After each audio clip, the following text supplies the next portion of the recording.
Оразаның исламдағы сауабынан бөлек медициналық жағынан қарағанда адам денесіне өте көп пайдасын келтіреді. Соның біріншісі жас адамдармен қатар қарт адамдардың да иммундық жүйесін қалпына келтіреді. Ораза ұстау кезінде организмде клеткалық деңгейде өзгерістер бола бастайды. Ораза лимфоциттердің жұмысын жетілдіреді, адам ағзасының қорғаныс жүйесін нығайтады. Иммунитеттерге қатысты жасушалардың құрамын жаңартып, жақсартады. Ақ қан клеткаларын шығаруына әсер етеді, яғни ол лейкоциттердің негізгі қызметі инфекциямен күресу.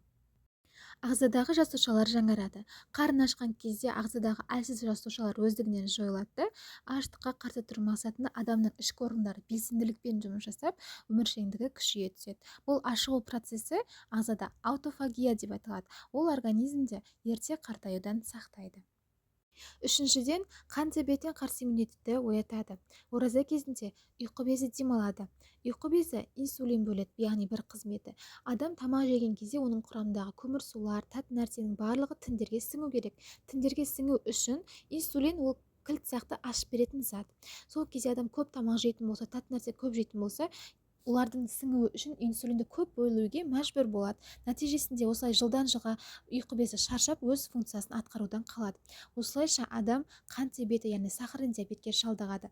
Қазіргі кезде қант диабетін ақырындап ашығумен емдеу әдісін енгізуді қолға алуда. Баршамыз білетіндей, ораза кезінде адам артық салмақтан арылады, май басудан сақтайды. Жапон дәрігерлерінің зерттеуінше, ағзадағы артық 1 килограммның өзі 10 аурудың бастамасы болады. Келесі пайдасы тері ауруларынан айықтырады. Ораза кезінде ағзадағы су мөлшері де азаяды. Нәтижесінде терідегі микробтар мен зиянды бактериялардың өмір сүруін тоқтатып, тері тазарады.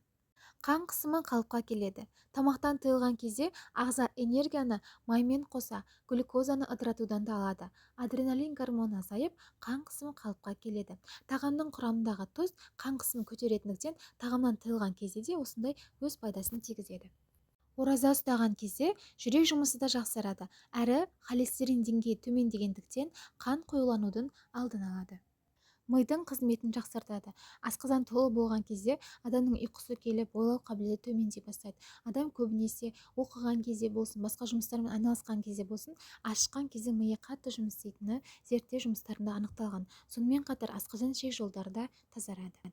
Ораза ұстау арқылы біз организмді токсиндерден, яғни зиянды заттардан, шактардан тазартып, жаңарта бастаймыз. Тағам құрамында түрлі қоспалар болатынын баршамыз білеміз. Осы организмімізді қорғап тұратын бізде бауыр мен бүйрек функциясын жеңілдету арқылы біз олардың жұмысын жақсартамыз. Бүйрекке тас жиналудың алдын алады. Себебі қазіргі таңда судың таза болмауы, көп ет тағамдардың тұтыну, сүйек майларымыздың құрамын таза болмауының барлығы зәр шығару жүйесінде тас жиналу ауруын арттыруда. Сондықтан да күнделікті өмірде фильтрден өткен таза суды қолдануымыз керек. Ұстаған оразаларыңыз қабыл болсын.